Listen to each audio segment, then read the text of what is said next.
Target చేస్తూ వరుసపెట్టి ఇబ్బందులకు గురి చేసి ఏదో నా కళ్ళల్లో భయం చూద్దాం అనుకుంటున్నారేమో. నాకు బాధేస్తుంది ఎప్పుడు తెలుసా, అవతలోడి కళ్ళల్లో అవతలోడు ఏదైనా పెయిన్ లో ఉండి నా దగ్గరకు వస్తే బాధేస్తుంది. అప్పుడు ఏదైనా కళ్ళెంబడి నీళ్ళు రావచ్చేమో అవతలోడు బాధ చూస్తే. కానీ నీలాంటి వాళ్ళు భయపెట్టాలంటే నాకేం బాధ అనిపించదు, నాకు భయం అస్సలు అనిపించదు నీలాంటి వాళ్ళు భయపెట్టాలని చూస్తే. మీకు రాజకీయాలు ఎందుకు అవసరమో చెప్పనా. ఒకటి, రత్తయ్య గారు అంటే నాకు చాలా అభిమానం. ఆయన చాలా కష్టపడి ఈ స్థాయికి వచ్చాడు. ఎంతో మందికి ఒక విద్యా సంస్థలు పెట్టి ఎంతో మందికి విద్యాబుద్ధులు నేర్పించినటువంటి వ్యక్తిగా ఈ ప్రాంతం ప్రజలు ఆయన్ని గౌరవిస్తారు. నాకు అదే గౌరవం ఉంది. కానీ అన్ఫార్చునేట్లీ ఈరోజు వారి కొడుకు గురించి ఇన్ని నిజాలు ఆయన తప్పు చేశాడు కాబట్టి ఇవన్నీ నేను బయట పెట్టాల్సి వస్తుంది. సో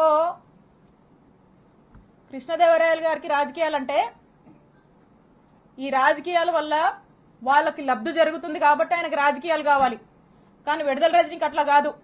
ఎందుకంటే నేను నిజాయితీగా ప్రజలకు సేవ చేయడానికి రాజకీయాల్లోకి వచ్చాను. రాజకీయాల వల్ల నా రూపాయి నా ఆస్తులే నేను కోల్పోయాను తప్పితే నేను రాజకీయాల వల్ల ప్రజల వల్ల రాజకీయం వల్ల ఏదో లబ్ధి పొందాలనే ఉద్దేశంతో నేను రాలా. నాకు అవసరం లేదు కూడా, బై గాడ్స్ గ్రేస్. ఎందుకంటే ఒక ల్యాండ్ ఎంచుకోవడము, దాన్ని కారు చౌకగా దాన్ని ప్రాసెస్ చేసుకోవడము, దాన్ని కొట్టేయడము, ఇది వీళ్ళు అంటే రాజకీయాల వల్ల వీళ్ళ ఆస్తులు పెంచుకోవడానికి వీళ్ళు చేసే పనిది. మాకలా కాదు, మీలాంటి ఉద్దేశాలు మాకు లేవు. రాజకీయాల వల్ల మేము బతకడానికి మేము రాలా. మా రూపాయి మేము పోగొట్టుకున్నాం. మాకు ఒప్పుకున్నంత వరకు చేసుకుంటాం, నిజాయితీగా చేసుకుంటాం.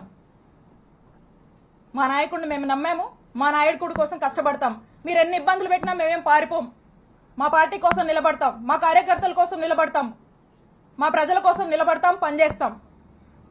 మళ్ళా మా నాయకుడిని ముఖ్యమంత్రిని చేసుకునే వరకు ఖచ్చితంగా కష్టపడతాం. మీరు ఎన్ని ఇబ్బందులు పడ్డా మేమేం పారిపోము. ఇంకా కృష్ణదేవరాయలు గారు అనుకుంటా ఉన్నారు, నాకు వైఎస్ఆర్ కాంగ్రెస్ పార్టీలో ఒకరిద్దరితో పరిచయాలు ఉన్నాయి, ముసుగులో ఒకరిద్దరితో పరిచయాలు ఉన్నాయి, ఆయన టచ్ లో ఉన్నాడని ఆయన భావించి ఆ ఒకరిద్దరు రేపు వైఎస్ఆర్ కాంగ్రెస్ పార్టీ గవర్నమెంట్ వచ్చినా కృష్ణదేవరాయల్ని కాపాడుతారు అనే భ్రమంలో ఆయన ఉన్నాడు. ఆ ఇద్దరు, ఆ ఒక్కరు, నువ్వు ముసుగులో ఉన్న ఏ ఒక్కరు కూడా నిన్ను కాపాడలేరు అని నేను క్లియర్ గా చెప్తున్నా. నిన్ను కాపాడలేరు, అది నీ భ్రమే.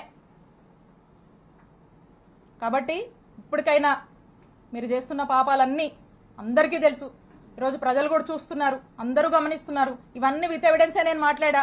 మీరు మళ్ళీ ఇంకో కట్టుకథ పెట్టుకుని ఇంకొంచెం బ్యాచ్ని మళ్ళా పెట్టి మళ్ళీ కొంతమంది ఆర్టిస్టులను దింపి అదిగో ఇదిగో అని మాట్లాడించవచ్చు. కాదు, నేను చెప్తా ఉన్నా, పోసాని గారు అప్పుడెప్పుడో మాట్లాడారని చెప్పి తర్వాత ఇన్ని సంవత్సరాలకు తెచ్చి చుట్టూ తిప్పారు కదా, ఇబ్బందులు పెడుతున్నారు కదా. అదే రాజ్యాంగం మాకు కూడా వర్తిస్తుంది కదా.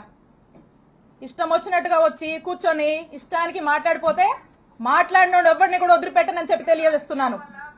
ఏ క్రషర్స్ దగ్గర డబ్బులు తీసుకున్నారు అనే దాని మీద మీరు చెప్పారట, నేనేదో కేసు పెట్టించాను, రెడ్ బుక్ లో ఉంది, దాన్ని తీసుకుని ఈ కేసులు చేస్తా ఉన్నారు, ఈ 9 నెలల నుంచే పెట్టారు. అమ్మా మీరు మరి చూసారో లేదో, మీడియా మిత్రులు కూడా ఇస్తాను, దాని తర్వాత ట్విట్టర్ లో కూడా షేర్ చేస్తాను, అందరూ కూడా చదువుకోవచ్చు. ఇది స్టేట్మెంట్ ఎవరిచ్చారంటే పి జాషువా, ఐపీఎస్ ఆఫీసర్. ఈయనకి సర్వీస్ 2040 దాకా ఉంది సర్వీస్. ఆయన కెరియర్ ముందు చాలా పెద్ద కెరియర్ ఉంది. అటువంటి వ్యక్తి ఆయన సంతకం పెట్టి ఈ స్టేట్మెంట్ ని ఇవ్వటం జరిగింది. ఈ స్టేట్మెంట్ లో క్లియర్ గా చెప్పడం జరిగింది ఏమి అంటే, ఈ లక్ష్మీ బాలాజీ స్టోన్ క్రషర్స్, దీనికి ఈ యాజమానికి నాకు ఎటువంటి బంధుత్వం లేదు, ఎటువంటి బిజినెస్ పరంగా ఏమీ లేదు, నాకు ఎటువంటి ఇది లేదు. ఈ బాలాజీ స్టోన్ క్రషర్స్ అనే ఆయన మీదకి ఏం చేశారనేది క్లియర్ గా చెప్పింది. ఆగస్టు 2021లో మీ వైపు నుంచి మీరు ఒక కంప్లైంట్ ని వీళ్ళ పైన మీరు మూవ్ చేయడం జరిగింది. ఏమని మూవ్ చేశారు? మీ స్వహస్తాలతో మీరే మూవ్ చేశారు, నేను మూవ్ చేసింది కాదు.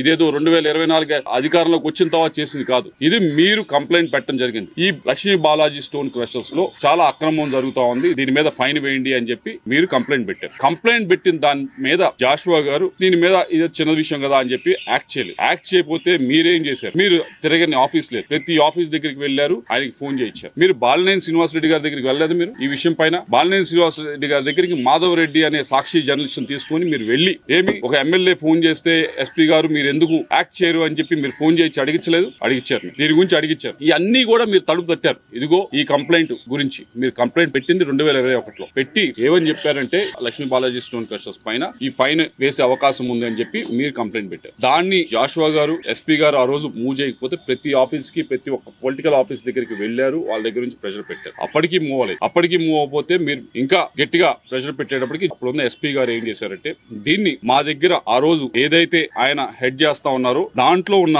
ఆఫీస్ లో మా దగ్గర సరిపడా దీన్ని అసెస్ చేయడానికి మనుషులు లేరు, విజిలెన్స్ దగ్గర సరిపడా మనుషులు లేరు అని చెప్పి ఏడీ మైన్స్ కి ఇదిగోండి ఇది వెరిఫై చేయండి, ఆ రోజున్న ఎమ్మెల్యే గారు కంప్లైంట్ ఇచ్చారు వెరిఫై చేయండి అని చెప్పి ఇవ్వడం జరిగింది. ఇవన్నీ కూడా 2020-21లో ఇచ్చిన తర్వాత ఆ ఏడీ మైన్స్ వారు ఈ స్టోన్ క్రషర్స్ పైన విపరీతమైన ఫైన్ మీ ప్రెషర్ తోనే అది కూడా రాశారు. మీరు పొలిటికల్ ప్రెషర్ పెడితేనే వాళ్ళు విపరీతమైన దీనిపైన లెవీ చేయబోయారు. ఎందుకు లెవీ చేయబోయారు, ఎందుకు రాశారు? మీరు ఈ స్టోన్ క్రషర్ పైన విపరీతమైన ఫైన్ రాయించిన తర్వాత వారిని ఇదిగో మేము ఇంత ఫైన్ అయిపోతా ఉన్నాం అని చెప్పి వారిని మీరు బలవంతంగా తీసుకుని వచ్చి ఇదిగో ఫైన్ అన్నా కట్టు లేకపోతే నాకన్నా కప్పం కట్టు అని చెప్పి మీరు డబ్బులు తీసుకున్నారా లేదా? ఇవన్నీ నేను చెప్తున్నా కాదు, ఇది 2040 దాకా సర్వీస్ ఉన్న ఒక ఐపీఎస్ ఆఫీసర్ చెప్తా ఉన్నది. జాషువా గారు అప్పుడు ఎవరైతే విజిలెన్స్ ఉన్నారో ఎస్పీగా ఆయన చెప్తా ఉంది, ఆయన స్వహస్తాలతో ఇచ్చిన స్టేట్మెంట్, ఆయన సంతకం పెట్టిన స్టేట్మెంట్. అమ్మా ఇవన్నీ కూడా మీరు చేసి ఇదేదో రెడ్ బుక్ రాజ్యాంగం నడుస్తా ఉంది, ఇప్పుడు కేసులు పెడతా ఉన్నారు, న్యాయం పడతా ఉన్నారు అని చెప్పి మీరు మాట్లాడటం అనేది సమంజసంగా లేదు. కాబట్టి మీ వల్ల ఒక ఆఫీసర్ ని మీరు ఇబ్బంది పెడతా ఉన్నారు. మీ వల్ల